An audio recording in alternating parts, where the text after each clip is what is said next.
Hello बच्चों, let's read the question. So the question here says, which of the following is a plasmid? तो हमें इन चार options में से बताना है कि कौन सा ऑप्शन में हमारे प्लाज्मिड का जो है नाम वो लिखा गया है। तो इस क्वेश्चन का जो हमारा की कॉन्सेप्ट है वो है प्लाज्मिड, राइट? हम प्लाज्मिड के बारे में जानेंगे कि प्लाज्मिड क्या होता है। सो यहाँ पे हम देखते हैं हमारे पास जो बैक्टीरियल सेल होते हैं उसमें एक करेक्टरिस्टिक स्ट्रक्चर होता है जिसको हम प्लाज्मिड बोलते हैं। बैक्टीरियल सेल के सेंटर के अंदर जेनेटिक मटेरियल ऐसे ही नेकेड पड़ा होता है। So this is the genetic material. और ये जेनेटिक मटेरियल जो है ये न्यूक्लियोइड की फॉर्म में पड़ा हुआ है।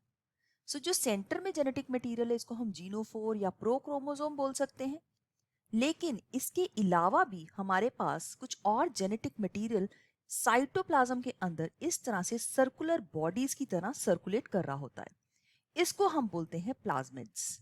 सो हम प्लाज्मिड्स के फीचर्स देखेंगे। प्लाज्मिड्स आर एक्स्ट्रा न्यूक्लियर कह सकते हैं इसको, हालांकि यहाँ पे न्यूक्लियस नहीं होता लेकिन फिर भी हम इसको extra nuclear circulating DNA bodies बोलते हैं।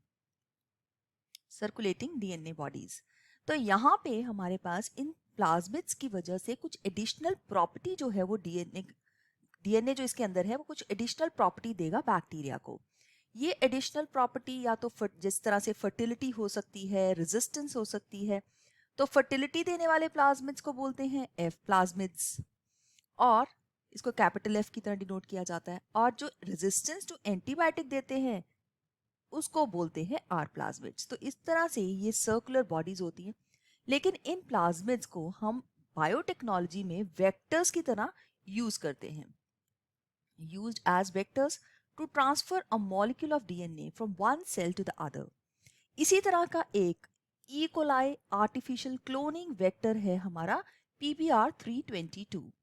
तो यहाँ पे जो ये ऑप्शन पहली दी गई है ये बिल्कुल सही आंसर है इस क्वेश्चन के लिए। तो हम इसको सही आंसर यहाँ पे मार्क कर लेते हैं पहले। सो हम देखते हैं कि इसका जो नाम है PBR322। सो इस नाम में जो शॉर्ट फॉर्म है वो लिखी गई है, लेकिन हमें इसको फाइंड आउट करना है क्या है। यहाँ पे जो P है, P का मतलब है प्लाज्मिड, प्लाज्मिड। B का मतलब है बॉलिवर, बॉलिवर जो है वो साइंटिस्ट जो थे उनका नाम था। एंड R जो वर्ड आता है वो रॉड्रिक्स जो दूसरे साइंटिस्ट थे उनका नाम है।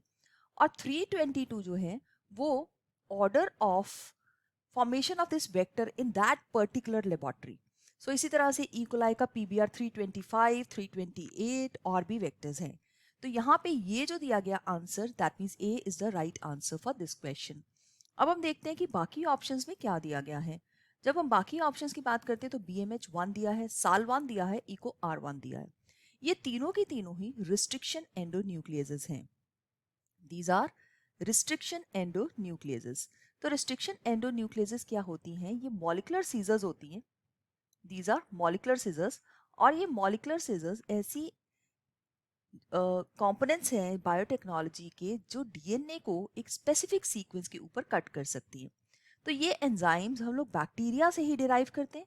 तो लेट्स सी कि BMH1 कौन से बैक्टीरिया से डिराइव किया जाता है। सो BAM जो है वो बैसिलस, बी यहाँ पे बैसिलस के लिए स्टैंड करता है, और अमाइलो लिक्वी फेशियंस इसका पूरा नाम है। तो ये बैक्टीरिया जो है, और इसका H जो है इसका स्ट्रेन है, राइट। सो यहाँ पे हमने देखा, और ये जो 1 लिखा है ये है ऑर्डर ऑफ डिस्कवरी।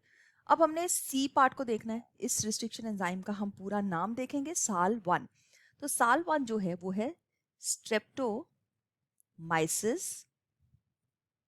माइसिस एल्बस नाम के बैक्टीरिया से ये डिराइव किया गया है, राइट। तो 1 जो है वो ऑर्डर ऑफ डिस्कवरी है इसका। फिर है इको R1।